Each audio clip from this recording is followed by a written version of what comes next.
we'll go from there. Hey, hello everybody. Welcome to the sickestofall.com launch party. Of course, I am Drew Taylor, the managing editor of the brand new Sickest of All, and also the senior writer. And these wonderful folks with me on the panel are all our staff writers. And I wanted to give everybody their day in the sun and have some fun together. And we will talk about some of our articles that we've written this evening and everything else. But I want to introduce everyone. So first up, we have Brian the Observer. Go ahead, Brian. Tell everybody about yourself. What's going on, everybody? This is Brian the Observer. I have my own YouTube channel, Twitch and BitChute, and I cover a variety of topics on that channel. Things that some people are afraid to touch upon, which Drew here asked me, "Hey, you wanna write for my passion project? Want to write for this new website? You don't have no problem getting your hands dirty." So, and I said, "I'll give it a shot. Yeah, I'm all about that. Let's do it." Yeah, and we also have our anime and manga writer, Deviant Porg. Say hello, Deviant. Introduce yourself. Hello everyone, so I'm the French guy of the team, so sorry for the accent. I'm the anime and manga man. I'm also quite about music because that's all about my work. Also a lot of stuff. The same that Brian Drew gave me the chance to write on that wonderful site. Thank you to him. I'm very happy with everybody. Yeah, and you got a little lag on your mic, but it's all good. Sorry. Yeah, no, it's all good. And of course, we have the lovely AFK Bard, and she is definitely Phantom Menace, awesome person, and guess what? She's a great writer. I'm actually very blessed, guys, because these three people have managed to become really awesome writers. We have writers, some that have never even written before, and they've taken to writing like a fish to water. I cannot express how proud I am of all three of these folks. So I do want to let AFK take it away, introduce herself, say hello, stick out her tongue at everyone. So there you go. Awesome. Yep, sorry. I forgot I was muted. That happens. Yeah, hi. I'm AFK Bard. I like writing, and I'm really flattered that you think I'm good at it. I don't know. I really enjoy a lot of fandom stuff. I'm a supporter of the Fandom Menace. I just like sitting straight dab in the middle and looking at both sides and thinking everybody's stupid. It's really fun. and also Get out the popcorn. that's pretty much me. I sit in the middle. I think everybody's stupid, and it's a pastime. It's kind of depressing but entertaining all at once. So that's me. Yeah, that's awesome. That's awesome. And the stuff that you've put out so far has been really good. Actually, the stuff that you've all put out has been really good. And shout out to our boy in the chat, CJ. I always joke with CJ that I give him all the controversial stuff. And, there's nothing like having a Canadian guy writing stories about the president. It's something poetic in that. So, CJ, you should have a link out. Feel free to join the panel, and yeah, we'll kind of talk about the next thing here, which is what exactly this website means to everybody, and I think the vision that I had for the website when we launched it was, I wanted to have a website that had, stuff similar to the things that we have around fandom, you know, because we have Bounding into Comics, which I also write for, and then we have like Bleeding Fool. But I wanted to have something like a little more unique, someplace somebody could stop and, you know, you could read different articles about the things you like, you know, in pop culture, whether it be wrestling, whether it be, you know, movies, television, anime, manga, you know, things of that nature.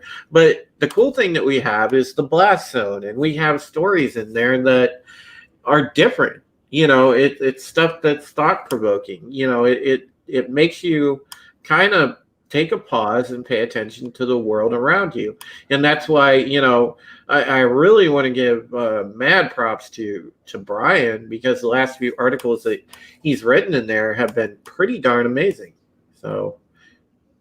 Bravo. Thank you, guys. Thank you, Drew. Appreciate it. Yeah, absolutely, my friend, for sure. And we'll have, I think we've got CJ getting ready to come in here. Yay, there's CJ. Hello there. Hello there.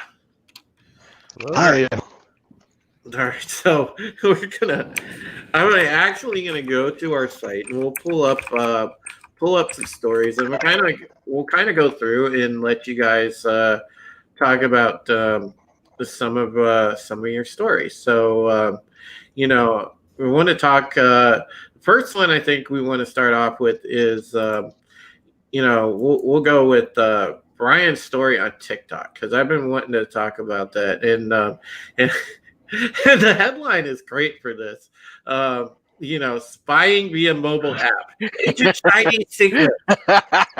So this is great. So we're gonna go ahead and I'll screen share this and let you kind of explain this, Brian. So all right, share screen, and here we go. All right, so go ahead. All right. Well, this one, we were talking about. I forget what. Oh yeah, you had this video about it. That you came across, and I said, yeah, well, you know, TikTok, they also ban things like any talk about Hong Kong, and you talk about the Uyghur Muslims, Tiananmen Square, and things like that, and you're like, oh, really? It's like, yeah. And it's like, yeah, I'll take a look at it. I'll do the article, and so it's the new.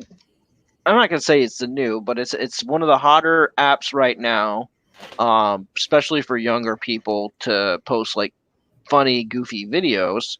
Well, there's nothing harmful about that, but their parent company, ByteDance, is headquartered in Beijing, which falls under the jurisdiction of the Cyberspace Administration of China, which requires all websites, all media sites, all of it, to any information that it gathers, to hand directly over to them, which hands them over to the CCP, the Chinese Communist Party, which runs the Chinese central government of the People's Republic of China. So it's not just citizens there. We're talking about all the people that use it, you know, from around the world. And also I posted another video in the article from a channel called China Uncensored,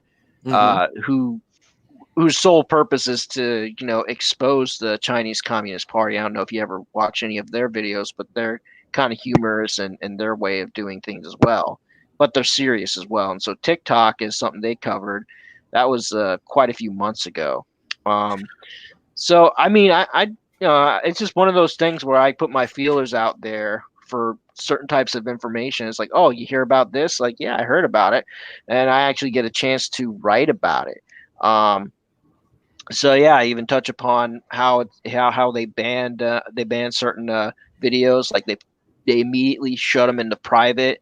And so when you do, even in your privacy policy for TikTok, it even says that you grant them access to your phone, your contacts, your pictures, your videos, your microphone, your camera, location, all the stuff that is private for you, that is your personal information. And we do understand about the location video, the location camera, microphone. I'm pretty sure everybody has that kind of standard. But remember, this goes to the Chinese Communist Party. And right now, the things that we're hearing right now about where the where the coronavirus came from and all this hot button issues, things don't look too well for China right now. Not just with us, but worldwide, because we all know where this stuff originated from. Hopefully, this doesn't get the stream struck.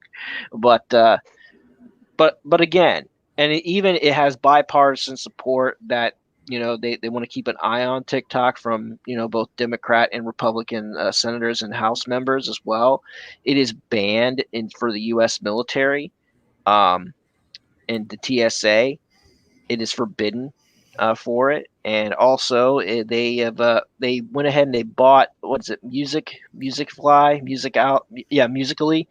and that was their closest competitor for $1 billion, but they did not clear it with the Committee on Foreign Investment in the United States, which is what you have to go through if you're a foreign company and you want to acquire a U.S. company. Mm-hmm. So that has happened back in November, so they're under review for that, just like Huawei is.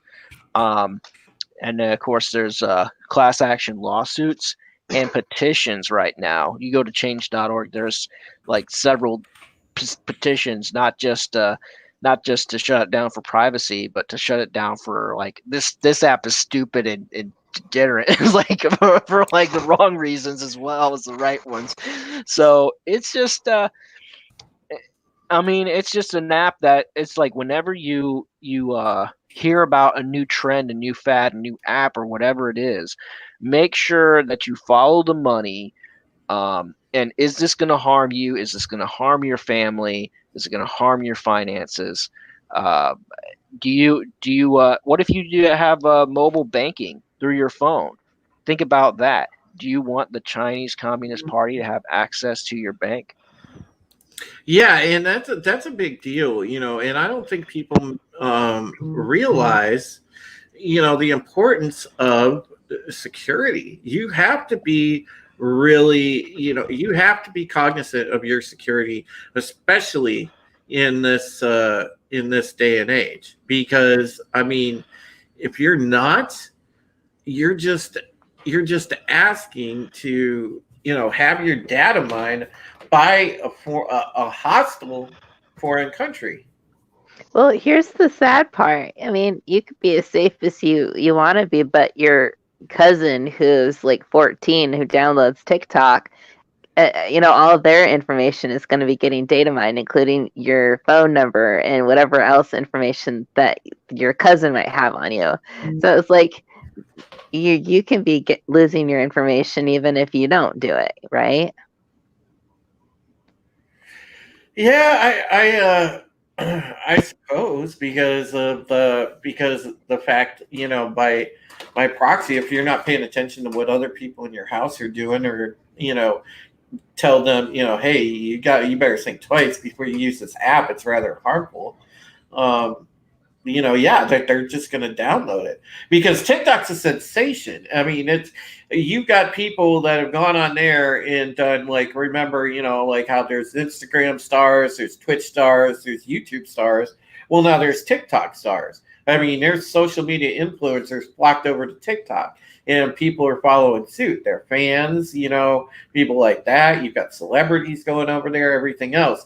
And that's what I just shake my head, because it's like, how stupid can you people be? It's blatantly data mined, and you're being spied upon by a foreign government. Yet you just don't care. Hey, I'll hand you my rights if I can dance around like an idiot. It's like, oh man, come on. I think it's a global problem, because you have that for TikTok, for software. You have that for the cinema. Hollywood, we know a lot of movies are produced by China, or co-produced. You have that in a lot of stuff. No, it's frightening in a way. Yeah. You got a good point, pal, Nuki. There's a lot of things that the Chinese are meddling in, that they directly own. They own most of Hollywood. They own the movie industry. They own Video a games. large. They own own They own AMC. Yeah, the they own AMC they own theater a large. chain. They Yeah. own a large chunk of the gaming industry too. You know, I wrote a story for Mounting into Comics last year, highlighting just how much Tencent owns. And Tencent is like a huge corporation in China. Yeah, Look at all the Tencent. weird stuff that happened. I think Tencent became. What did Tencent become? Did that also get absorbed by ByteDance? I Oh can't yeah, remember. I think so. I mean, I'll have to look that up, but I want to say they're related. Mhm. Yeah, I think so. I'll have to look at that again. But that's another alarming thing right there. Yeah, you see that we need to be cognizant of that because in this time right now, you know, a lot of people need to understand that China is not a friend of a lot of countries. They are not a friend of a lot of countries. It's not just the U.S. China doesn't like quite a bit of the countries around the world. They are by definition opportunists. And I don't know if you Sure. heard the news this morning, but it's been reported that Kim Jong Un is sick. Yep. And not feeling well, but he just had recent heart surgery, and By a Chinese surgeon. the guy is 5'5", 300 pounds, and had heart surgery. Yeah, no, I mean, but it was also a PR stunt because he's like so much of a dead ringer for his grandfather, and his grandfather was kind of portly, so they had him pack on the pounds. I don't know if you guys remember when he took over for his dad. Mhm. But he wasn't exactly out of shape. Wasn't in the best shape, but he wasn't out of shape. Let's put it that way. So he just packed on the pounds, and he smokes like a chimney, and so if he dies before he's 40, you know, because he's obese and has cardiovascular issues, and he's walking with a cane. Was it a couple years ago, because he has gout. I mean, who has gout? Who gets gout these days? The case of the gout makes me think of that Adam Sandler thing. That's like Gout. I got gout. the case of the gout. Oh man, that's funny. No, but no, you know, I hope people like read articles like that and they understand. Like, look, we're trying to make you think. We're trying to make you take stock of the world around you because right now, as we're entering a very different future, because it's going to be everything post-corona will be different one way or another. Yep. So people need to understand that you need to be vigilant. You really do. And coming to our site, like I said, you will get your pop culture, you'll get everything else, but you'll get stories like this, and these are more valuable than anything that you could read on pop culture all day long.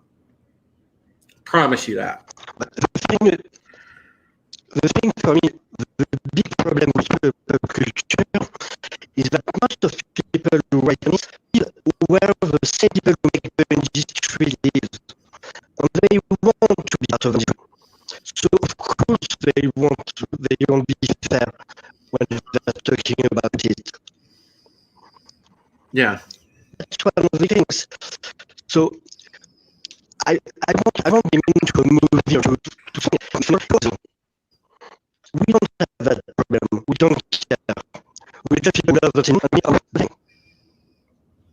Yeah. I mean, it's crazy what the world's turning into right now, and that's why I say everybody needs to pay attention and be vigilant, and that's the type of stuff that we have for you here. And I'm gonna go look through actually, and I'm gonna find one of AFK Bard's stories and let her take a crack at this. And so, all right. So AFK Bard, you did a story on Darth Maul. We got some Star Wars stuff here, and this was from this, I think, the end of last week, about 7 days ago. But yeah, this I really like this story of yours. So I'm gonna let you go through, share the screen for this one, and you can kind of give some background on your story here, how you came up with this, and what exactly your process was, and what you think what you personally think of the subject matter in your article. So here you go. Oh, okay. Well, for one, I'm usually I write it, so I don't generally talk about it.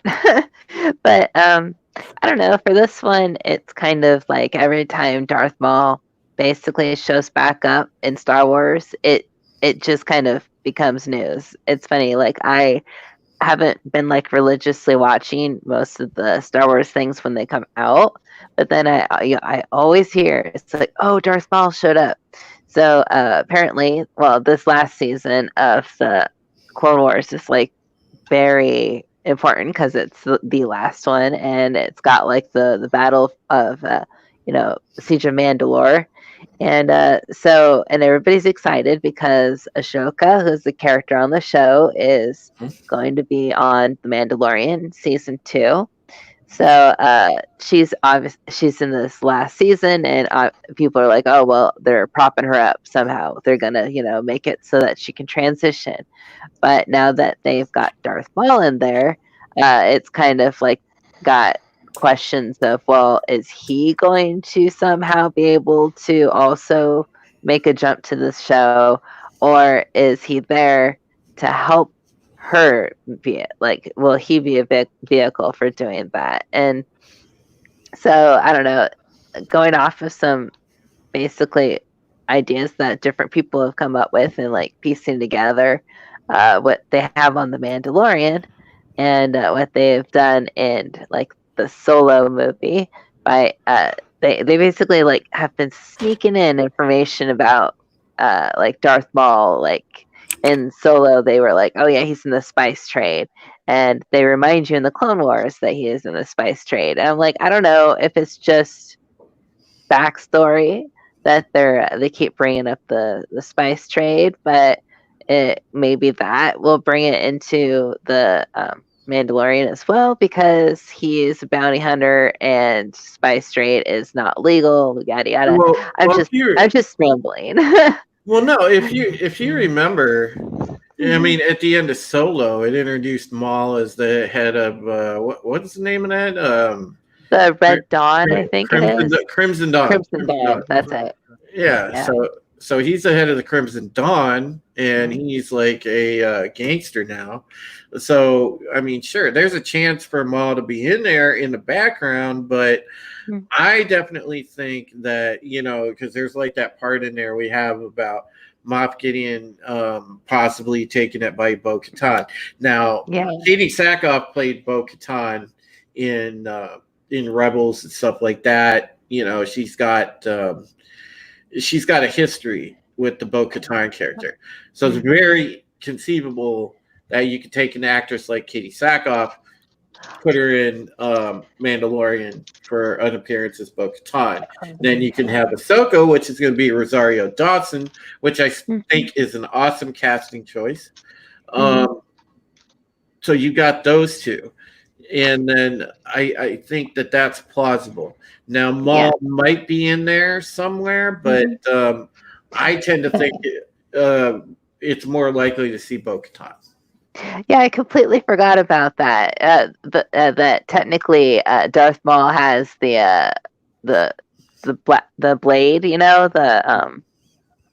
Shoot, I'm brain farting on that tonight. But basically, the dark saber. Yes, thank you. The dark saber that Moff Gideon has. So I know that in the novel that they wrote for Ashoka, that she gets, they get the saber back from Maul, but they haven't technically showed that on the show yet, right? So, I mean, technically, since they've already retconned some of their novels and stuff, who's to say that's exactly what will happen? Right, exactly. So, I don't know. There's a lot of people that are split on the Mandalorian because the first Mhm. season was like, yeah, kind of like up and down, hit and miss for some people that watched it. I didn't personally have a problem with the Mandalorian. It didn't move. Maybe it wasn't as action packed or as the pacing wasn't always to what I liked, but I did. I wasn't. It wasn't terrible. It wasn't terrible. Mhm. It was a pretty decent show. I mean, I would give it somewhere like we were talking 1 to 10 scale off the cuff. I mean, I would give it something like probably like a 6.5, 7, but more like 6.5. But still, it wasn't bad. I don't think The Mhm. Mandalorian was bad at all. I actually am looking forward to season 2. I like the fact that it stuck to the old school, familiar aesthetic of what Star Wars should look like, or at least what we as fans enjoy having it look like to us. So I didn't have a problem with it. I don't know. Oh yeah. What do you guys think, Brian? Yeah. You know what? I like the Mandalorian. You see, here's the thing. I'm not big into Star Wars as much as the rest of you guys are. Okay.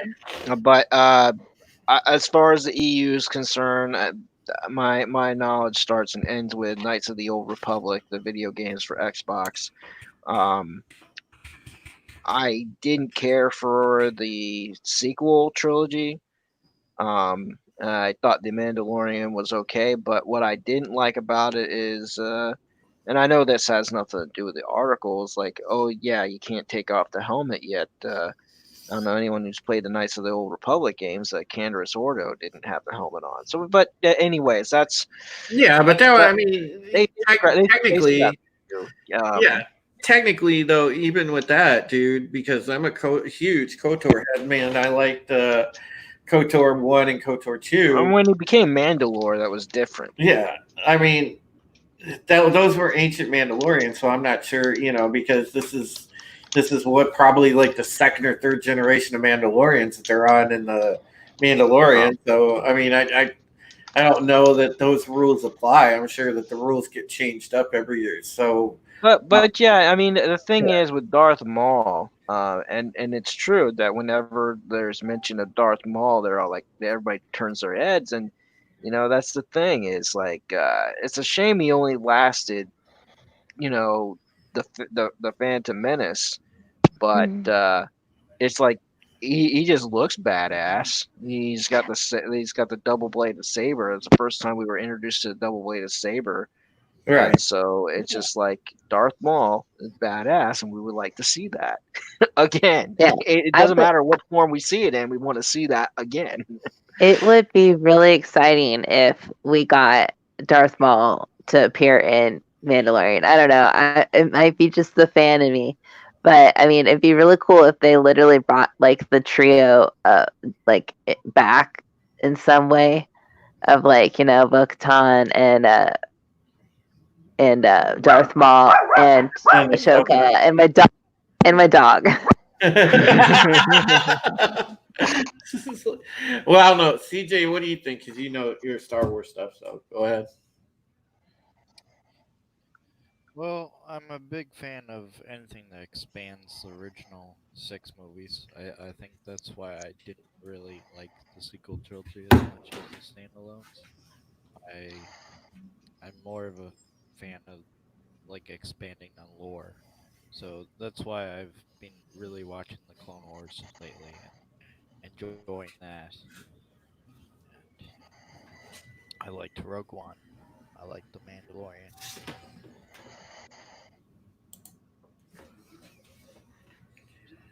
All right. Well, Sorry. oh no, it's all good. All good. It's all good in the hood, but I'm no, a the man of thing. few words. Yeah, but I like the fact that they've got this setup going on in the last season, and it's really not just been the mystery of how it's going to end so much as how it's going to keep it going. Mhm. No, yeah. I mean, I totally get that. I think it'll be interesting if they can work Maul in some sort of way, and then actually have Ahsoka and Bo-Katan. I would be invested. Put it that way. If it was a compelling storyline, I'm on board. So. I can't imagine he would willingly give the blade away to Moff Gideon, though. No, there's going to be some kind of contention there. And that's why I said, in The Mandalorian, and not to spoil it for people, but I'm sorry, you should have watched the damn show by now. I mean, there's a grace period of spoilers, and now you've missed it. Yeah. I mean, at this point, you should know, like Moff Gideon mentions a certain period of time where, there was something that he was referencing called the Purge, the Mandalorians, whatever, And I think, what did Cara Dune say? It was like the Night of Thousand Tears, something like that. I don't know.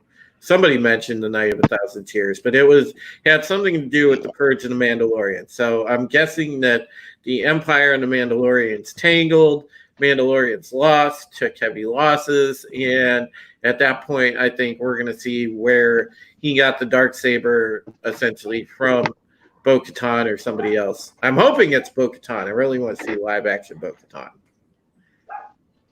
Oh yeah, I would love that. Like I would have to say, judging by the way that movies and television shows and comics have been going, I strongly believe they will also bring Bo-Katan in, because she's another very strong female character that can totally do some badassery.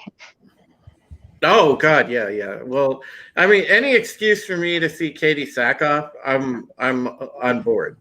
I mean, give me Katie Sackhoff. Yeah. I have a huge. Have you watched any of her stuff on The Flash? She's really, like, she eats up her scenes. Well, I'm not a fan of The Flash, to be honest. Oh man, I cannot. I'm not either. I watched her scenes. You can find them on YouTube. Yeah, like real talk, guys. I am not in any way a fan of the CW anything. like CW to me stands for currently woke, and I cannot watch CW stuff at all. I thought CW stood for can't write. Well, that too. Yeah. I loved I'll admit it. I loved the first 3 seasons of the Arrow and the first 2 seasons of the Flash, and then I fell out of love with all of them. Yeah. My wife likes Riverdale. See, Riverdale, okay. That's a different animal, because now you just because when you think of Archie, you think of this like cartoon preppy comic strip character.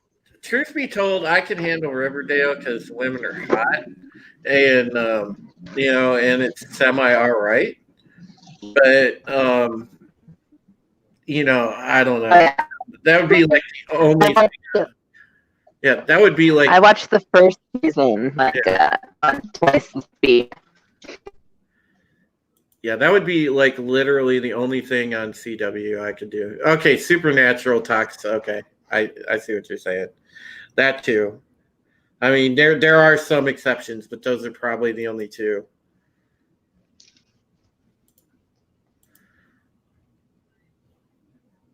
I forgot about Supernatural. How dare I? Supernatural is very good. Do you like Supernatural? Oh God! I like Supernatural for the first 3 seasons. Well, no, first 2 seasons. The 3rd season was really weak, but that was because of the writer's strike. And then I kind of just fell out of love with it. CJ, why don't you go on and explain this story about Agents of S.H.I.E.L.D., because this was a story that you had back about a week ago, but yeah. I was waiting for the opportunity to have you explain this, so go right ahead. Put me on the spot here. Yeah, well, pull up your article. Pay attention. Yeah. Oh, sorry, my computer is very laggy lately. Oh yeah, But everybody's yeah, got lag. the cast members of Agent of Shield, they posted a few leaked images on Instagram, and it's very interesting that it appears that they're set in the 1930s. Mm-hmm. And while I haven't really been catching up on the show as of late, I kind of know that they've dabbled into time travel, which the MCU isn't very shy of doing, as we saw in Endgame. Right. But yeah, it's very interesting that we're also seeing Coulson as well, and Coulson has died many times, but it's interesting to see him again. So Yeah. Now, Can you- Oh, sorry. I mean, no. is Mac gonna wind up being Nick Fury Senior because of this? Oh, oh gosh! All right, I'm gonna let you expand on that one. I'm gonna go to the potty real quick. I'll let you expand on that one. Well, no. I mean, in the original comics, because the Ultimate Universe is trash. You had Nick Fury for a long time as a white dude, Hmm. and then Oh, there right. was this event in the mainstream Marvel comics to kind of sync it up with the MCU called Battle Scars, in which this Army Green Beret, um, everybody wants to, everybody's after him, but it's revealed that he's actually Nick Fury's illegitimate son, and throughout the whole like conflict with the Taskmaster and all these other people, he actually loses his eye, and so Nick Fury Senior fades off into the sunset. Said, "Yeah, your name's Nick Fury too." And so then, while mainstream Marvel Universe has the Black Nick Fury, um, so All right. what they were doing with the MCU, uh, part of it was kind of keeping sync with the Ultimate Universe to a degree. At least that part was, but they were kind of up in the air about that, whether or not casting Samuel L. Jackson. The original person to cast that was, believe it or not, George Clooney, and he was like, "No, I don't want to do this," um, which I'm kind of thankful. I don't really see Clooney as Fury in any kind. I still don't see Jackson as Fury, to be honest with you, because Jackson is Jackson in whatever film he's in. Yeah, I gotta say, you're very right on that. I remember when he got cast, a lot of people were upset, but I never really read the comics enough to know. I mean, the normies like him, and that's fine. It's still enjoyable, but it's still not Nick Fury to me. Oh no, it's Samuel L. Jackson. Samuel L. It's basically like how he was in Star Wars. It was Samuel L. Jackson in Star Wars. Pretty much. Oh, okay, I'm back. Just like how Tony Danza is Tony in every project he's in. Oh yeah, speaking of which, it was his birthday today, so happy birthday, Tony, if you're watching. I don't think you are, but just in case. Nice. But yeah, you look at every TV show or movie he's ever been in, his main character's name is always Tony. Mm-hmm. Yeah, that's true. I kind of like Yeah, this. easier to. I kind of like this picture though of Chloe Bennett in this dress. I'm not gonna lie, she looks good in the 30s. But I have a question. Wasn't the sixth season supposed to be the last? Huh. Is she gonna be what? It was supposed to be the last, from what I've read. Well, I think she's gonna be. You know what, Palanuki? She's supposed to be in. Oh God, there was something I saw you guys where it said that she's going to be in the MCU in some form or fashion in one of the movies as Quake. She's going to make an She's appearance. probably gonna pop up, and I'll bet she'll be in the Immortals. The Immortals, I bet. was You think it's going to be the Eternals? You mean, or the Immortals?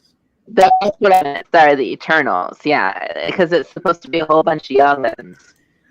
Hey, there's our other our awesome call him the man in the shadows, Drew Love, man. What is up, Drew? The man in the van, the Yeah. mysterious Mr. E. Yeah. So big props to our buddy Drew Love. He is hosting our site, and he was really gracious to help start this project together with me and bring this vision to life. And I appreciate him for all his hard work and for really helping on building the back end, and he's working on the marketing side with me. And I mean, it's been awesome. And Drew, I wanted to say, publicly, thank you very much from all of us, because myself and the rest of the writing team, man, thanks for allowing us to thanks for hosting and helping with the site, and just allowing us to really kind of express ourselves in the writing medium, and do some good stories and some good journalism. Well, yeah, no worries, man. I mean, I believe in the concept. You know what I mean? I think that this is very well needed, and so far it looks like it's going to be freaking awesome. So Yeah, so we were talking, Drew, about this story, about CJ's story about the leaked images for Agents of S.H.I.E.L.D. And since you are a Comicsgate person, you're plugged into the comics. So why don't you weigh in on this? What do you think? We were just talking about Quake's character. Where do you think she's going to be introduced in the MCU? where's she going to be introduced? Oh man, who knows? I mean, they fuck shit up all the time. I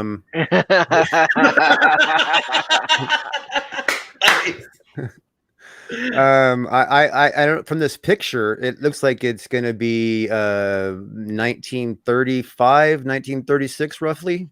So yeah, this is what they're going to do for the show. But I was wondering where they're going to introduce her in the movies.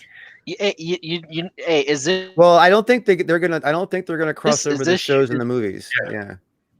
I was gonna say if this is gonna be the basis of a bunch of episodes strung together, that's one thing. But if it's just gonna be one episode, are they gonna try to just redo the Star Trek episode piece of the action? Oh, Interesting. I wonder. I almost wonder if they grabbed the concept from that.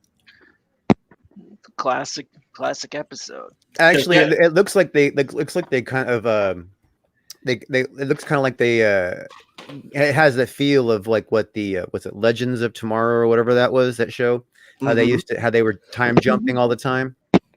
It kind of, that's the first impression I get from when I looked at that. So because here's this one of Coulson. He's got got a Tommy gun. Looks very much like a private investigator type of uniform, and then he's got the classic PI look right here. So I'm wondering what exactly that's going to be all about. Yeah, they have to do some kind of time traveling, right, to get Coulson there. I am leaning towards alternate universe, because they've been toying with that with the Infinity Stones, and they got Doctor Strange in there, and they teased it in the second Spider-Man as a joke. But I feel like they're totally going in that direction, like the WandaVision with the hinting of all these different things. So since Agents of S.H.I.E.L.D. has been known to kind of like take on whatever happens, I think that the reason they have all these random things showing up is because it's a different universe, or that's actually brilliant. That actually would make sense, because alternative universe, Hydra wins. Yeah. So do you think that their mission is to flush out the FBI and help J. Edgar Hoover to flush out the Hydra agents from the No, FBI? I think it would probably be current day and alternate universe, and that the looks and stuff never changed because Hydra didn't let any of the advances that the Americans experienced and any of that kind of stuff. So it's been regime rule for all this time. That I think you're right. I think you're right because they already did another scene in the future, so they already did the time travel. So it's really more logical that they go for the parallel universe. yeah. Yeah, I think that the parallel universe is probably the accurate interpretation of what's going to happen here. Well, like I said, there's just like that. There's been that hot rumor, and I've seen it. I forget what site I saw that on, but there's definitely going to be an MCU movie where supposedly Quake makes an appearance, and I don't know like what movie. Yeah, but is it going to be this? Is it going to be the same character, or are they going to pull like the DC style and have No, a different character? it's Chloe Bennett, dude. They're gonna just Yeah, take her. the think one we- thing about the Avengers MCU five. about I'm sorry. Well, they did bring Coulson from the movies to the series, and also they brought in Jackson as well. As a why do I hate brain farts? You know what I mean? Anyway, you guys talk about fucking Yeah. Yeah. Yeah. For that. Yeah, because one thing I noticed about the Agents of Shield is that it's supposed to be in continuity with the MCU. right. And it's not Mhm. unlike the CW, which for the rumor I hear is over there at Warner Brothers, you have Warner Brothers and a pissing contest with the DC people and a pissing contest with the CWP's people, and so it basically is like all about it's a pissing contest between the three of them, and it's an ego thing, even though they're all under the same umbrella. Mental crisis. Whereas the MCU and the television, it's under, I think, just one general direction. Like, here's the continuity, and I think Jeff Loeb, if I'm not mistaken, has the job of like keeping track of the TV shows that have to do with Marvel. Um, but and he answers to Kevin Feige. I don't know if that's going to be true anymore. I don't know if Feige's still sticking around with MCU or not, or Marvel Studios or not. What's his face? Wheaton, Joss Wheaton. Joss Wasn't he the one doing all the fucking CW shit for DC? Yeah, he might be. And again, that's okay. So Joss Wheaton's there, and then you had Snyder over at the Warner Brothers movies, and so it's over there, that whole pile of mess that is Warner Brothers, AT&T. It's just like I said, it's just a pissing contest. Like that's what it is. It has nothing to do with continuity. It has more to do with who can make the better movie and who's got the bigger ego. Since you brought up Warner Brothers and AT&T, that does make me want to pick your guys' brains to see what you guys think about something specific. Since AT&T made that acquisition, they have been looking for a way to cut the fat. You know what I mean? They have all these contracts they have to deal with, but they have to cut the fat. So then we have pandemic. So what happens when people have to go back to work? Are they going to use this as an opportunity to not bring properties back? Because they don't have to. You know what I mean? No, they don't have to. They could just Right. stick with movies and whatever. Well, no, But- they'll bring some properties back. They already Yeah. announced it. But what if they're going to say, okay, well, these ones aren't profitable, so we're going to give you something, you know what I mean, to work on because you're under contract, something to work on that's going to make you want to quit. You know what I mean? That could be something that's possible. We could also look at what could possibly be in the future, especially if we're talking about comic books, to where you're gonna have they're gonna cut a bunch of titles, probably more than likely, and they're gonna stick with their mainline bestsellers. Your Superman, Action Comics, Batman, Detective Comics, and Wonder Woman, Justice League, what have you. And what they'll probably do is they'll probably have featurettes in some of these books, like 3 to 4 to 5 to 6 page story featuring a different type of character, or introducing it, or keeping that character relevant in the continuity of the DC universe. Then that way, if they ever come back to picking up steam again, like especially to recent memories, like, oh yeah, I remember Starfire. I remember. What do they have to do? They have to do like one issue every like 2 or 3 years to keep them be able to hold the trademark on the character. I think so with a periodical.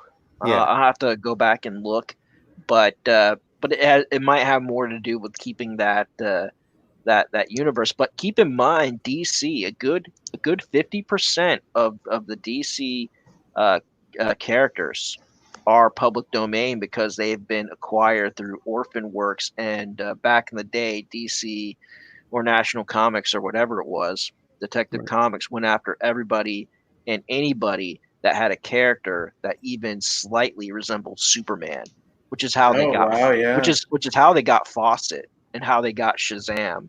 Right. Or Captain Marvel, and Plastic Man was another victim of an orphan work, and he is public domain. Plastic Man is public domain. The Question. I remember seeing that cartoon as a kid. Class. but yeah, so but you could look through that catalog, but their main characters like Superman, Batman, and Wonder Woman are still. You don't mess with those. Right. You don't mess with those. Well, I don't Another know, thing man. Look at Gotham High. Jesus Christ. Oh, God. Yeah. Well, you know what I mean. Like, you can't try to take your own property and say, "Hey, it's Batman." You can't. Do that. Every That's what I'm saying. time they change one of the characters' look, right? They can re-register that look, and then it becomes a fresh run on that before it has to be before it can be public domain. So the other thing I'm wondering is these artists, if they cancel all these properties, all these books that they were planning on doing, they don't do them. They could, but they have these artists on contract. I'm wondering how many of these artists might end up working in the film department, on storyboarding or creating. They're gonna have to. Yeah. I mean, there's gonna be work for them, but not as free. They're gonna have to fight for those contracts. They're gonna have to make friends with people, and I mean make good business contacts with people. Yeah, they're gonna have to brown nose in a big fat way. Exactly. Yeah, and they're gonna have to do it fast. Unlike some of these other people, it's like, oh yeah, we'll get Jim Lee to do so and so. I know Jim Lee, and I know Todd McFarlane. All these other, it'd be kind of like that. It's like, oh yeah, I know this person. Let's bring him here. Yeah. So these people, they better start networking, and I mean networking now. If they're not already established, type of artists, start networking now. Of course, this is a new channel, so I don't know if they're going to hear us, but that's what I would do. You know what I mean? Right, exactly. And it'll definitely be interesting to see what happens with DC. I mean, even on the film side with JJ involved and everything over there, I mean, that's going to be a whole new thing. I hope they realize that was a mistake. Well, the Snyder Cut. After what's happened with Star Trek and Star Wars, I think I think that there's nowhere to go but up for J.J. Abrams. I mean, it all depends. Yeah. Don't say that, man. Don't make that fucking jinx, man. Don't jinx it, dude.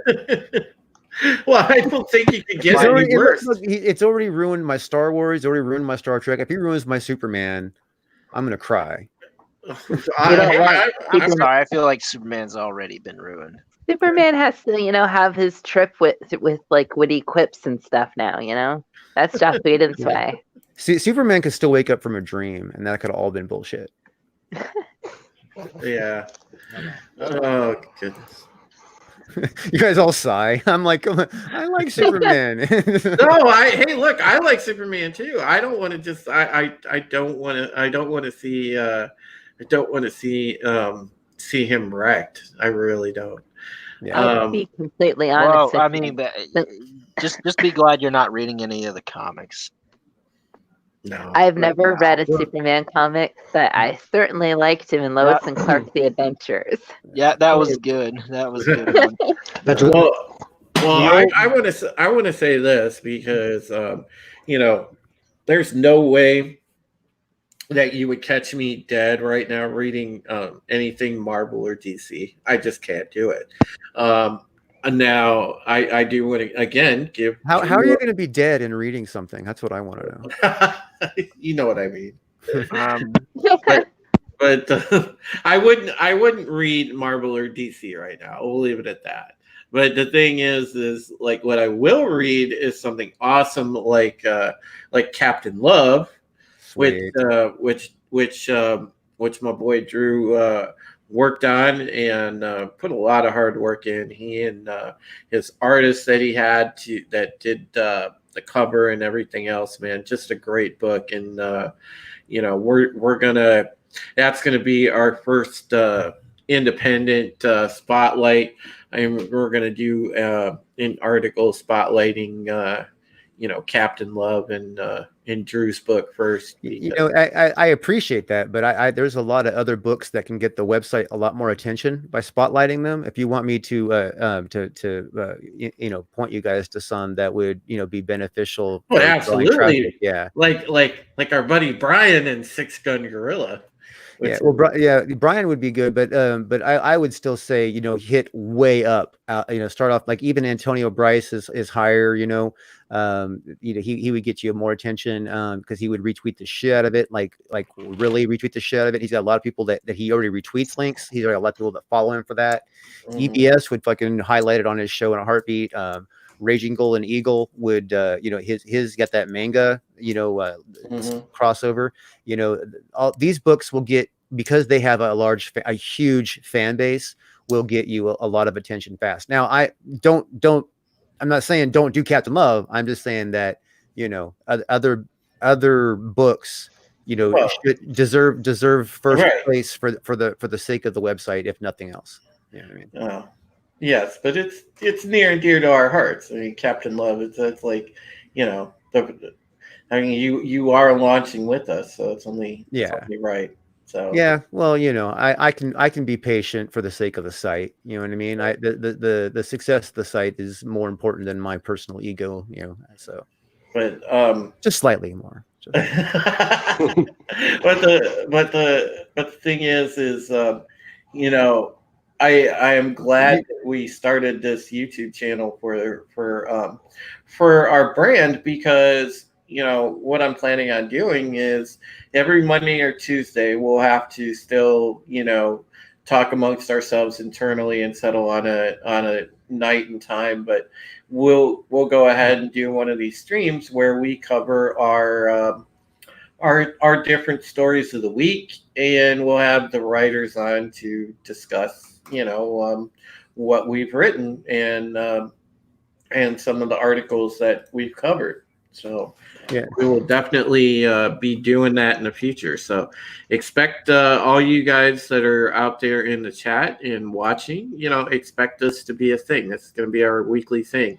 Like Bounding Into Comics has Bounding Live on Wednesdays. Well, we'll have SOA Live on Monday or Tuesday, depending. We'll nail down the night, and the time. But yeah, that's what this is going to be.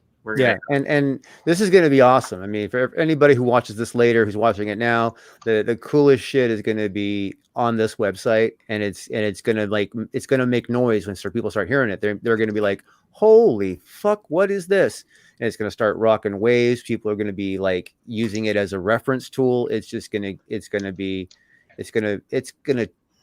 not going to like revolutionize the world, but it's going to make a big noise.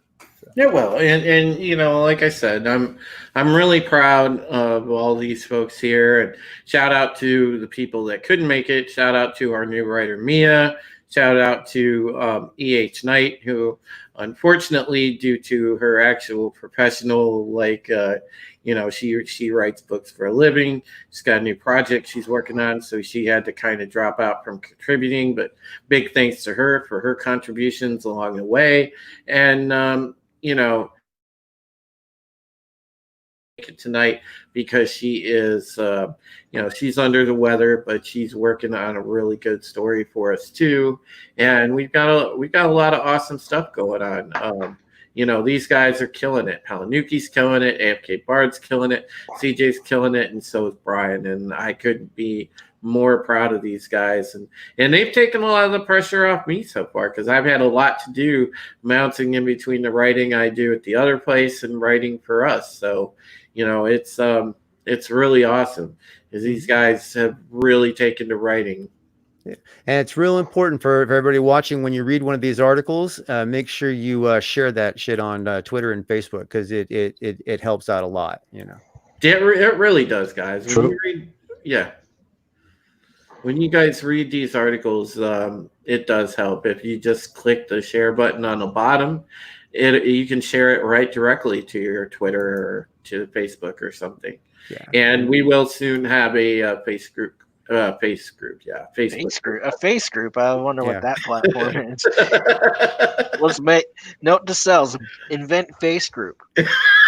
There you go, dude. Yep. That sounds. Just saying, the face group thing. That sounds like some weird sexual game. That really does. Yes, we were having a big faith group. It was so fun. Oh my gosh, man. So we've got like an article, I think, here. What else I want to cover? I'm trying to find it. By the way, for anybody who doesn't know, Sim reached 10K today on his book. Nice. Yeah, Awesome. that's a Nice. glory. That's Great. like the big glory spot. You know what I mean? The first really heat. I mean, obviously getting funded is the big glory spot. Then you have your stretch goals, that kind of stuff. But really, 10K is the 5-figure point. It is the point where you can really say that your book is seriously successful in the indie market. So It sure is. not Sure is. heroically successful. Just it's no one can tell you it's not. Shout out to our buddy Sim. He's big time on the comic skate side of things, and he's becoming quite the animator as well. And Sim's got some great projects, and yeah, man, his book right now is it's awesome. Yeah, it's called Blood Hunt. It's on Indiegogo if anyone wants to find it. Yeah, absolutely. So so we got a story right here that I did, and this is I ever wondered if Pinhead was acupuncture gone wrong. That's where they got the idea. Yeah. That's what everybody's doing, self acupuncturing themselves when they can't find toilet paper. Yeah, because that's gonna help. That's really gonna help. Stress relief. There you go. But yeah, the article. I love the way I started off this article. The box. You opened it. We came. Very poetic. Great. Yeah, I know. And that sounds bad in itself, but Yeah, exactly. You opened the box and it came. Excuse me, I'm gonna open your box, baby. I'm gonna open that box and then it's gonna come. It's gonna come. But supposedly they're working on a reboot for Hellraiser, and I'm not sure how to feel about this, because I enjoyed Hellraiser 1, 2, and 3. I didn't like Bloodline so much, and I definitely didn't like any of the ones that came after that, because I thought they all sucked. What's the studio remaking Hellraiser? Okay, so basically, it's going to be like a Spyglass Media, and they picked up some guys that did this movie called The Night House, and it was big in the Sundance Film Festival. It got critical acclaim in the Sundance Film Festival, but the guy that directed Night House did like some mildly good horror movies, VHS, which was one which I've seen, which is pretty decent. Southbound, that's but the Bruckner is not without a resume. I mean, he did episodes of Creepshow as well. So the guy does know some horror. I think the reason that I'm worried about it is there's two reasons, and you guys know them because obviously you pay attention to what's going out. Most of us around the Phantom Menace, we pay attention to this shit. Because look what happened with stuff like the Terminator, Charlie's Angels, Star Wars, everything else. You know, usually the biggest problem is what? Oh, well, they go woke. And I'm hoping that this doesn't turn into like Woke Razor. Oh, that would be weird. Yeah. Watch it be China centric. Yeah. Hey. The Chinese guy opens the box. Oh, what is this? Puzzle box. Oh. It's a pet. Puzzle box. Oh my god. Oh jeez. No, I think that if they were gonna try and go woke, you know what I mean, they would. You know, I don't know if you can go woke on a horror, you know, in a movie. I don't know if that's even possible because it's like they're like almost against each other. The whole woke concept works against horror movies. The woke on a horror would be that if a white male character doesn't die, Right. then it's not woke enough. Well, you know, I could see them having a female hero, but that's not new in horror movies. You know what I mean? That's like old. I mean, that's like Friday the 13th did that. You know, I mean, fucking Carrie. You know, you can fucking just go on and on and on. Where like, you know, that they've already were, you know, like a female fucking lead, a female dominant character. You know, female in control, female wins. That's already old school. That's been done to death. You know what I mean? So It's actually one of the most popular horror movies is actually having the female character survive. Right. It's Right. usually how it works. Yeah, that's like the thing. You know what I mean? So like trying to like take a horror movie woke. You know what I mean? I'm like, how? I mean, what is? Yeah. Well, there is one way. There is one way that this could work. You could do a completely strong female character angle with it. And here's the thing, because they did this. They had a comic book run with Hellraiser. It might have been a comic book series or a graphic novel. I can't remember which one it was, but it was definitely where Pinhead was, you know, not keeping it together well.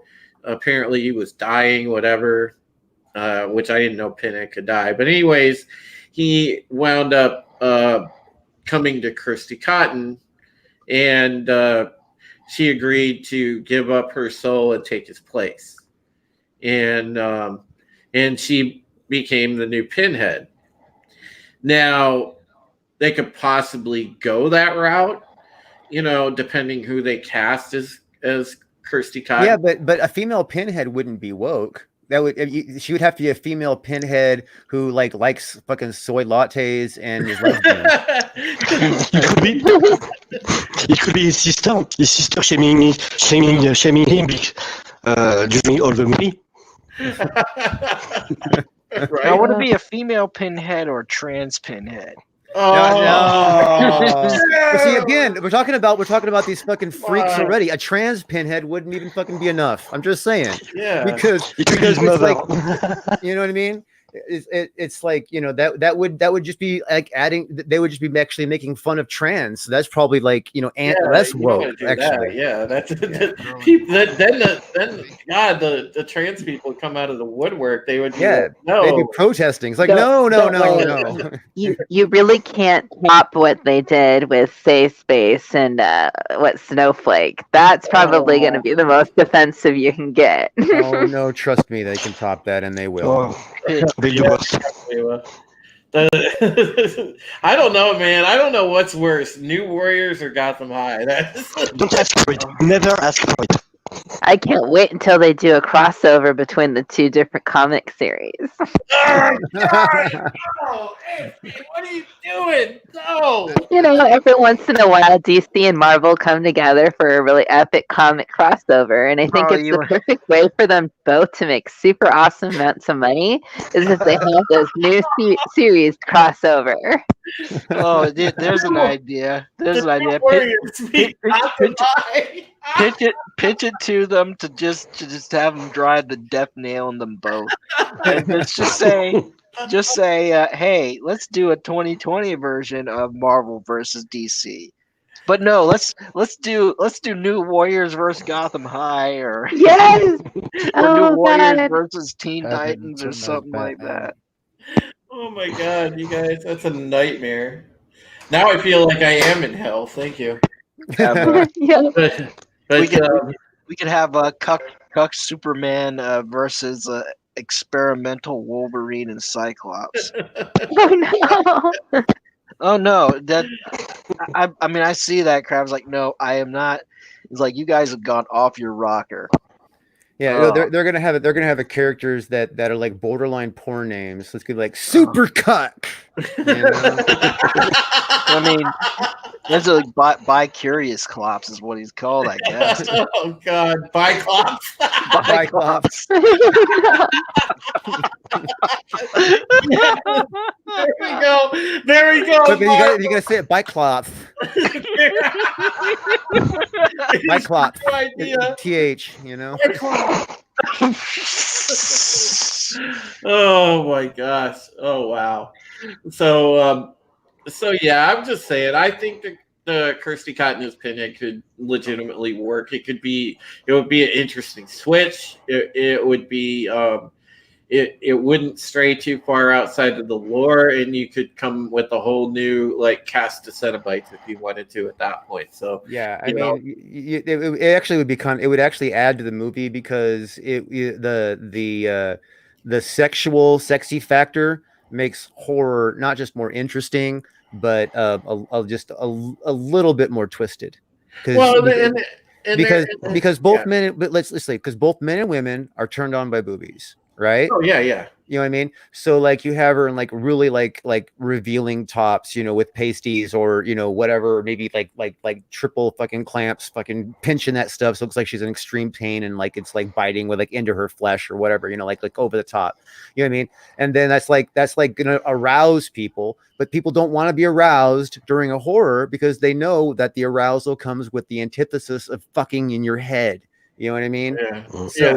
So I can see where that would like, you know, like that would actually work towards the horror angle because it would give you that fucking under feeling of, oh my God. You know? Well, here's the only reason I say like they would kind of almost have to go that route. And I don't know, like the actress, they would have to recast Kirsty Cotton first and foremost because the actress now, I think she's probably in her 40s. I don't remember who played Kirsty in the original. Yeah, well, maybe she's not playing the lead. Maybe she's cast to play the mother of the lead, or the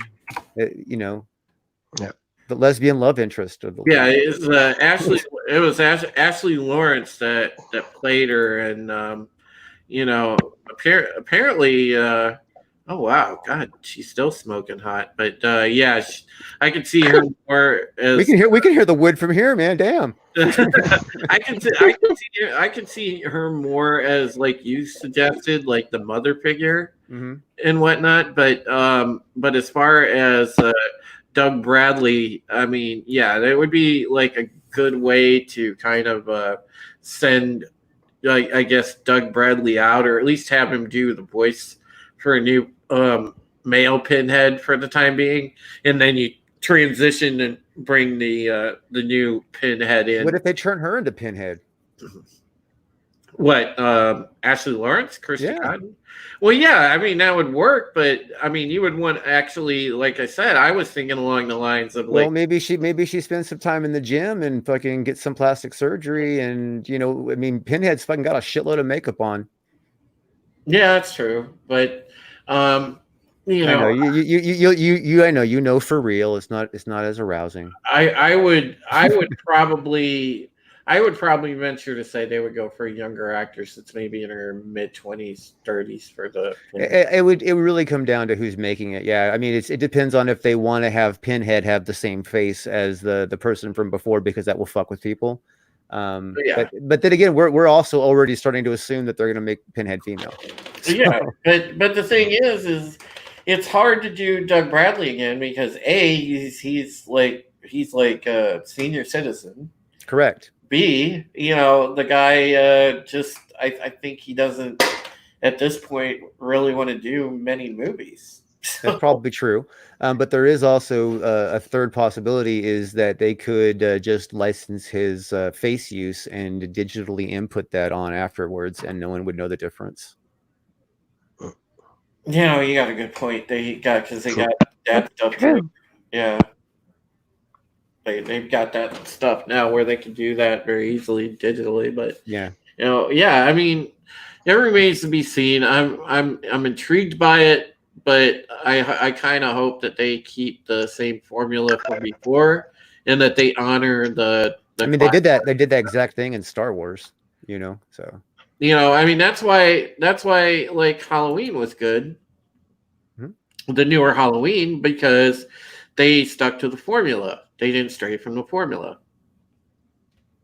And that's why the new Halloween movie actually worked.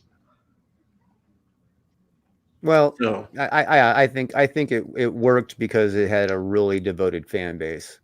well, yeah, I mean that helps, but Oh, didn't Rob Zombie write the new Halloween? no. This one that was most recently out was Carpenter. Okay. Yeah, I mean, dude, I'm a Halloween fan, and I take offense at the Rob Zombie stuff. Okay. Well, I mean, I didn't watch past the first two Halloween movies. Yeah, he's all, you said Rob Zombie, no soup for you. Oh no. That's what I mean. I did not know they made other. I mean, maybe they did. They did, obviously, but sometimes a property gets so many sequels and remakes and whatever. You just Please don't tell me, think about it. Brian, that you're referencing the Carpenter stuff. Look, all I know is I saw Halloween 1 and 2, the ones from the 80s, Okay, and thank I you. stopped there. There you go. I only saw the first Halloween. The first one's still the best, though. I mean, I saw the second one because it ties in directly to the first one. But now it's retconned because the 2018 one retconned it. Oh, seriously? Yeah, it See, retconned franchises like that just need to keep going. That's what I say. Well, Like James Bond. well, see, Yeah. you had a continuity problem with Halloween. This was the issue. So what they did was the 2018 one retconned it back so that after the original events of the 78 one, Michael got away, and supposedly he got detained shortly after that. He's been in the insane asylum all these years, and then of course, he gets out and the 2018 stuff takes place, and that's where it's supposed to pick up. It disregarded 2, 4, 5, 6. So, Hey, Drew, check your Twitter DM real fast. Weird. okay, sir. Well, I did like the first one, and I also saw the first Friday the 13th. That one was a good one too. I'm not the biggest fan with the slasher. Oh wow, yeah, this is interesting. So we'll go ahead and screen share this. So apparently Drew, Mr. E found this, and this is a picture of what Kirsty Cotton is Pinhead. Is this concept art? This is a deviant art concept from the character, I believe, from the Graphic novel. Yeah. Okay. Ooh. See, now that's doable. I could work with that. Now that looks cool. I really actually like that conceptually. That works really well. Now imagine her fucking with your whole fucking world. See, Yeah, that'd be like, just totally like an ex-wife. That would be that would no that I'm serious. This would be a good Pinhead concept right here. That'd be great. Yeah, Boy, would that work. would be upset a lot of the sensitive people, if you know what I mean. Yeah, that would be fun. I don't necessarily think that it would upset that many people if it's done right. Look, most people want a good story. If there's a good, well written story to the movie, people aren't going to bitch because if you got a good female character, as long as she goes. Someone will. See, there's these people, and I'll use this term. These people. I don't care. Hey JJ, what's up? Good to see you, Sith Lord 38. And are you being biased, calling people by this people? No, I'm just kidding. Oh no, I'm totally.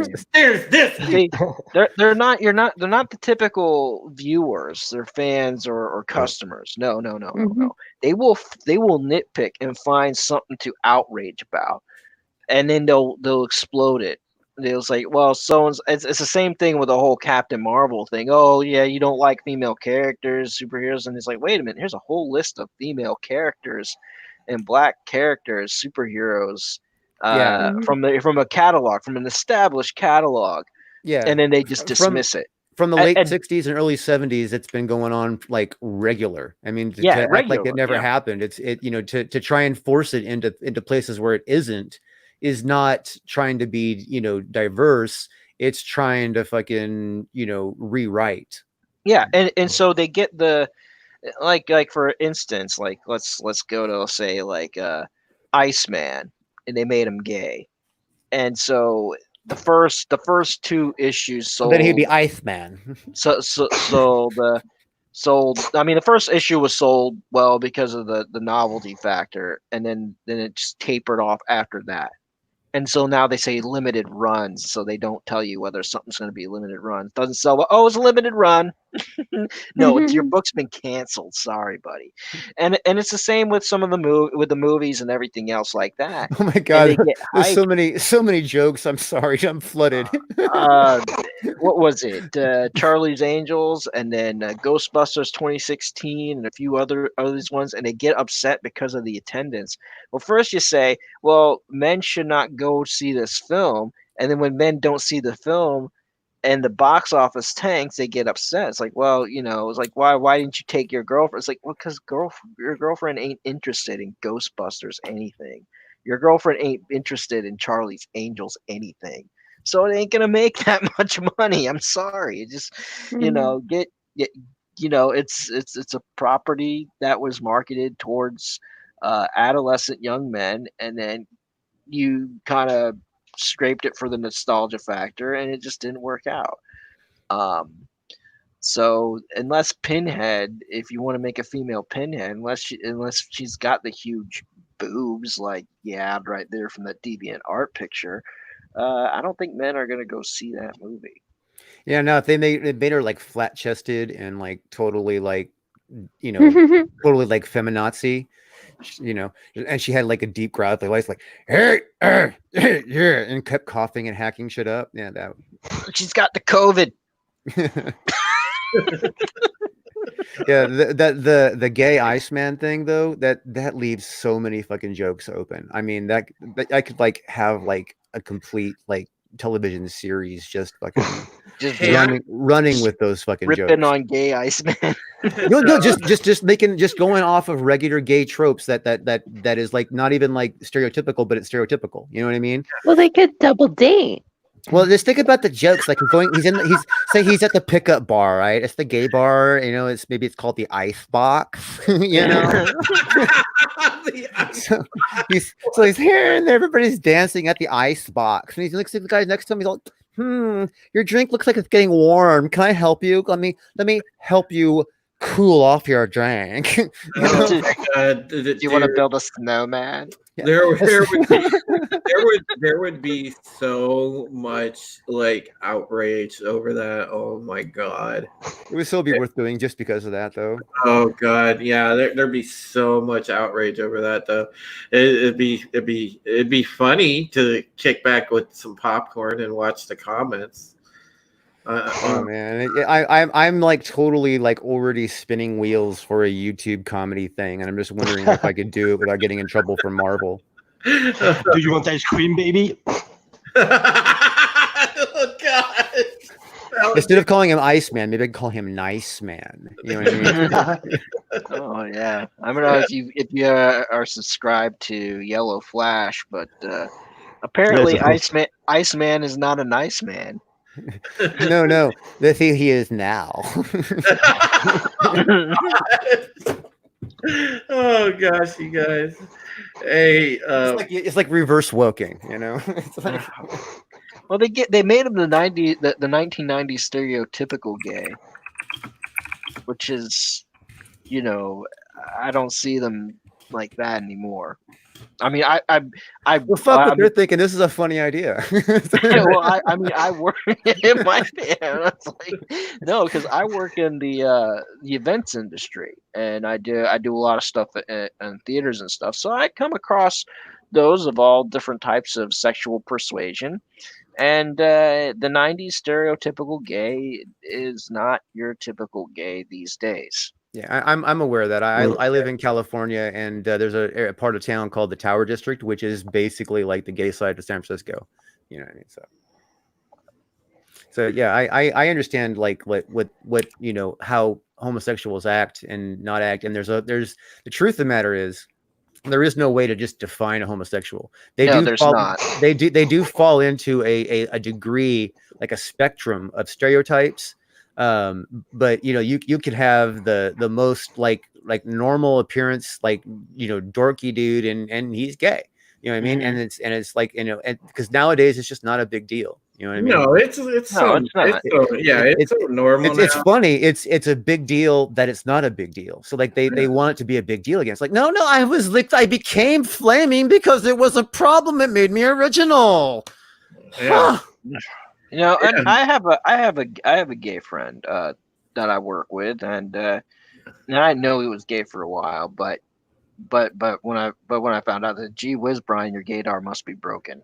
But even still, like I remember one time we were setting something, and it was a very flamboyant set, and he said out of his mouth, it's like, you know, Liberace would call that gay. And it's like, wow, that's funny.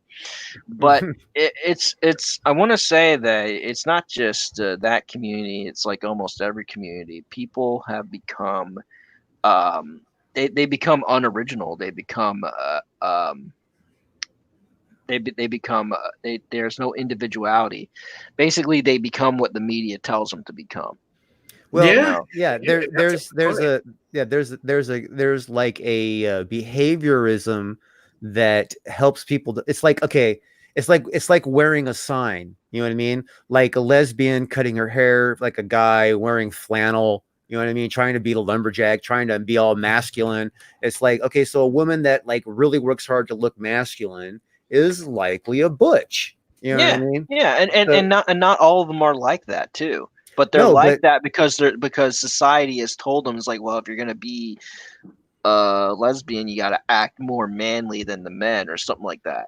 well, Yeah, you know, it's kind of, I think it's kind of the other way around. I kind of think it's because like like they actually want to be treated a certain way. You know what I mean? Hmm. So like the girls that want to be treated like butch. You know what I mean? Butch up. My sister was, well, she's lesbian, and she was the butch one. You know, Hmm. and so like she was always like penis envy. I mean, Right, really, like all the time penis envy. Like you know, and I mean, it was, you know, being her brother that and her little brother, you know, it became really annoying that she suffered fucking such severe penis envy. You know what I mean? right. Because I would fucking be the target of fucking like all kinds of fucking Oh, stupid, oh, you that know. sucks, man. Yeah. So Yeah, like I you know, understand that community better than most straight people would. You know what I mean? right. Because I've my sister's there. I grew up and hung out with her. She's 8.5 years old, 7.5 years older than me. So she was kind of like raising me when, you know, she was figuring all that out, you know, and then she like, you know, took off, and then I would go visit her. And then because there was not at home anymore. It was no more mom and dad watching things. I got to see how she chose to live. You know what I mean? Mhm. Yeah. So yeah, so it's like I you know, so like I have a different kind of understanding of that, and she would have a lot of homosexual friends, and you know all that kind of stuff, and it was you know like totally like understandable, but I got to understand like a lot of whys and whos and hows because I would watch it happen in front of me. You know what I mean? Right. And I had nothing better to do but sit back and analyze that shit because I didn't want to engage. So Right. I mean, but you know, like I was gonna say, like Yeah. you know, like keeping on with like fads and things like that is you don't have. I mean, you still have the butch ones, but they don't dress the same as they used to. Yeah, Um, it does change up. I mean, in Yeah. fact, right now the fad kind of dictates that lipstick lesbian is more popular you know what I mean, like shows like Vita, you know what I mean, mhm. where what was that the L word, you know what I The mean? L It's, word. yeah, where it's like cool again to be a hot lesbian, you know what I mean? Right. Yeah, and so yeah, it's okay to be a feminine lesbian, Right. which is okay. But See, you know, Mike is muted. I'm like wondering if he's like in the background looking up hot lesbians. hot lesbian action, HLA. But like if you remember the late '90s and early 2000s, all the guys were getting barbed wire tattoos, and all the girls were getting tramp stamps. So and now what? Man buns? Like what kind of crap is man buns? I mean, I don't know. Wait. AFK didn't get a tramp stamp. No. Exactly. I would have felt so embarrassed if you did. No. Mhm. That's funny. Oh, you don't have any tats, do you? No. You know my overall point being is that you know the overall spectrum does fall into some kind of stereotype, you know what I mean, so like you know they make fun of themselves, you know, I say they're not like you know some kind of big other, they're just you know I'm not gay so I'm referring to them as not me. Mhm. They you know make fun of themselves, they have open mind about jokes, as long as you're not like actually trying to hurt them, they'll actually find shit funny, you know what I mean, but Of course. yeah, but so like I work in a nightclub. I'm a DJ since 10 years, so I know a lot of gay people, of lesbians, Right. and we make fun of that all the time. yeah They don't care. no, they usually have a good sense of humor about it, especially if you have a good sense of humor about the shit they want to fuck with you back. Mhm. Yeah. Oh yeah. You know, But don't use the wrong word every once in a while. Some people, you know, are hypersensitive with the PC stuff. That's where like the one place you don't want to go.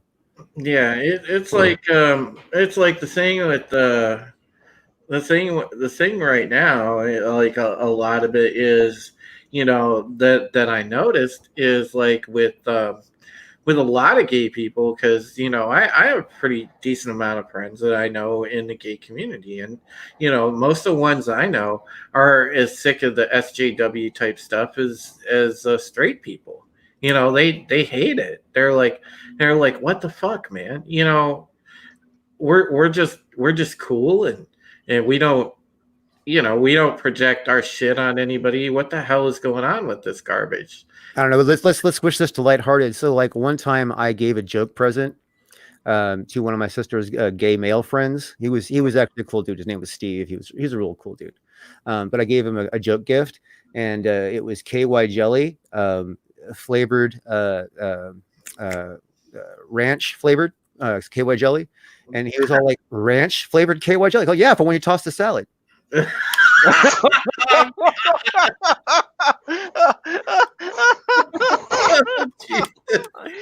Oh man. God, you know it's the now you understand, folks. This is why, you know, we named the site Sickest of All, because Are we the sickest of all? we have a very twisted sense of humor here on the staff, but you know it's all good. man, I did warn you when you bring me onto a live stream, you risk offensive comments. We're writers. We're degenerate. Exactly. But that's the thing, honestly, that I think kind of sets us apart. We have really cool personalities amongst the team, and and I'm looking forward to more of our work and everything else, because like I said, we'll do this every week. We'll come on and we'll do a panel and we'll discuss our stories and things that's going on in the community and entertainment and everything else, and also the current event stuff, because it's because obviously we're all impacted by what's going on currently. So we'll have a lot more stuff for you. We try to impacted wasn't a gay joke, by the way. No, exactly. We try to have new content up every day, or every couple days for sure. And we're working as we go, folks. We're adding still to the staff and everything else. So yeah, as we sort of get into the flow, it's going to take a little while, but as I said, we are launched. We are open for readers to come check us out. We do have forums available. Those are still under construction, but those will eventually be accessible for people on the site to come in and share your thoughts on the forums. So we'll have a variety of things available, and we've also got some other interesting ideas. The Sickest Queen section, which doesn't have anything in it right now, that's coming soon. We got some brilliant ideas for that. We are bringing back the old school pinup girl, so that's a little tease for that section. So once we get that going, get something going in there, that'll be awesome to see. Great.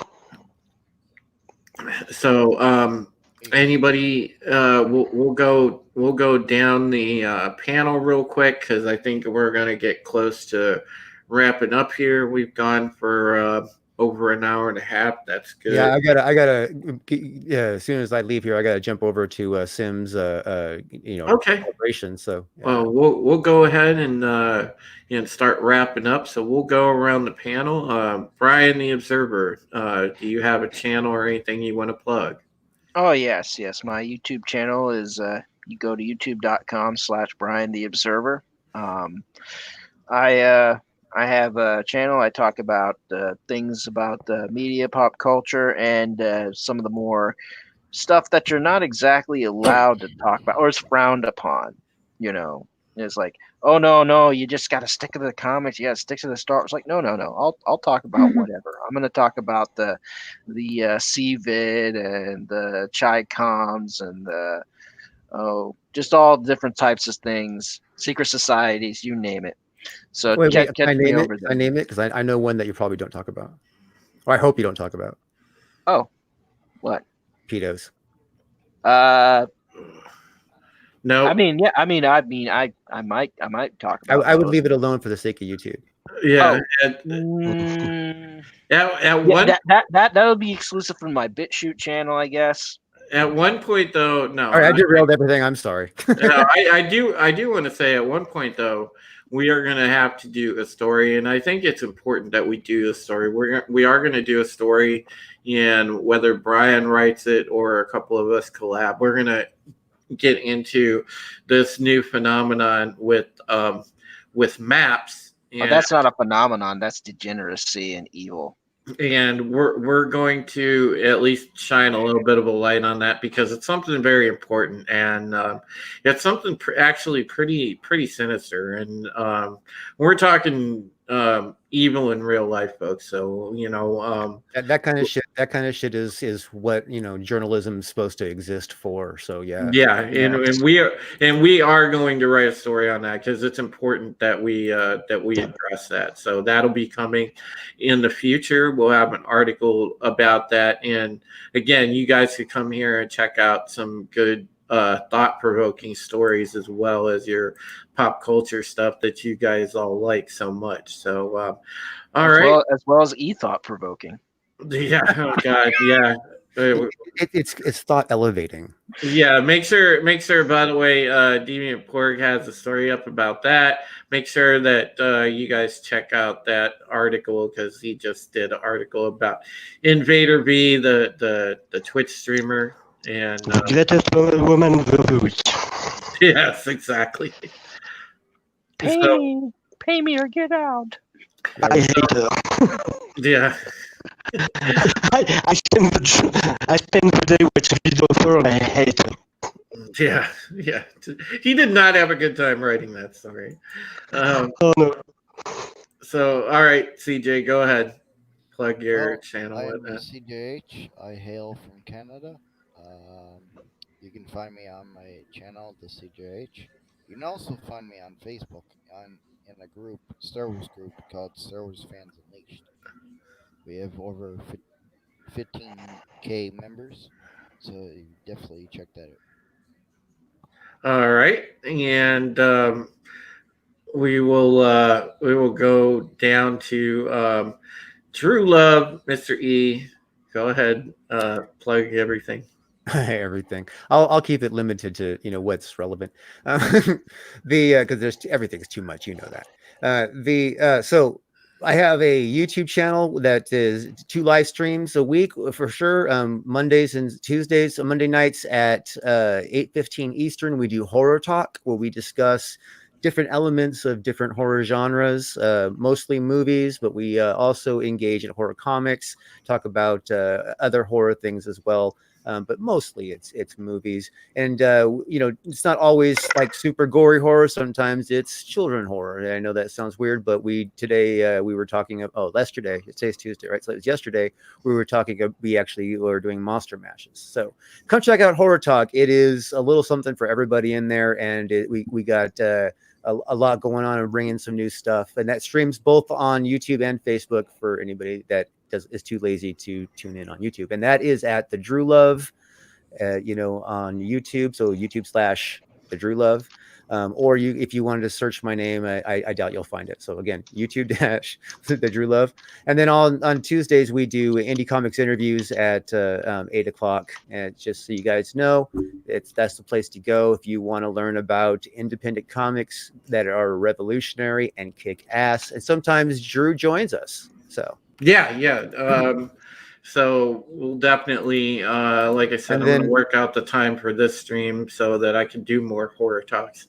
Yeah. And then lastly, but not least, my book my dream, my baby, this thing is starting to do really, really good. We are talking about Captain Love. That's LUV, Captain Love. There's 2 books. One is completed and will ship next business day. That is Captain Love, the Hero of the Cleansing. You can go to Indiegogo, search Captain Love, and you will find both books, both options. The other one is funding and is funded and is doing great. There's different ways to get that experience. We're not here to pitch my book. It would take too long to go through all the different things, but so there's like a smorgasbord of ways to enjoy Captain Love. So take your time, enjoy yourself. I hope you go check it out. Yeah, and all right, Porg, do you have a YouTube channel? Anything you want to push? No YouTube channel yet, but there is my Twitter, and I definitely want to read Captain Love. No, you made me want to read it. Excellent. That's wonderful to hear. You'll love it too, dude. It's fucking awesome. I'm not kidding. All right. I can't wait to read it. Yeah. You guys, make sure on our site, Deviant Porg, aka Palanuki. He's our resident Frenchman, but he is awesome. He knows his anime and manga stuff, and that is his specialty. So make sure you check out our anime and manga section for his stories. And he occasionally, crosses over. He writes other articles for us as well. But make sure that you check out the anime and manga section because Porg really knows his stuff. He's really good with that. So also make sure that you check out AFK Bard, and we're going to let her plug whatever she wants to right now. Oh, yeah, I am on Twitter. I don't really have anything to plug. I'm AFK Bard there. You could just go check out Sickest of All and read the stuff there. I just basically pop up and into other people's streams. I'm mostly just on Twitter. She's a stream jumper like me. I cross the streams. This Stream Jumper sounds like the title of an 80s song. Yeah, I know.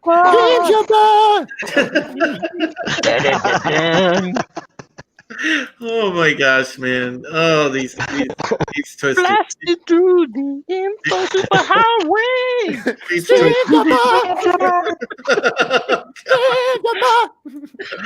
All right. Of course, I am Supreme Heretic. You can read me at sickestofall.com. Again, I'm the managing editor, senior writer, and I also write for boundingintocomics.com. And I have a YouTube channel, youtube.com, Supreme Heretic. You can stop there every Thursday for the Pegasus Actual podcast, where we talk everything Battlestar Galactica. And make sure you stop by this Thursday. We're doing Season 2, Episode 2, Valley of Darkness, one of my favorite BSG episodes of all time. So make sure that you come by and check that out. And that is at 9 p.m. Eastern. So make sure that you do check that out this Thursday. And, as far as the stream goes, we will bid you farewell for now, but it's not goodbye. Farewell, everybody. Good night. Goodbye. Good night. Like,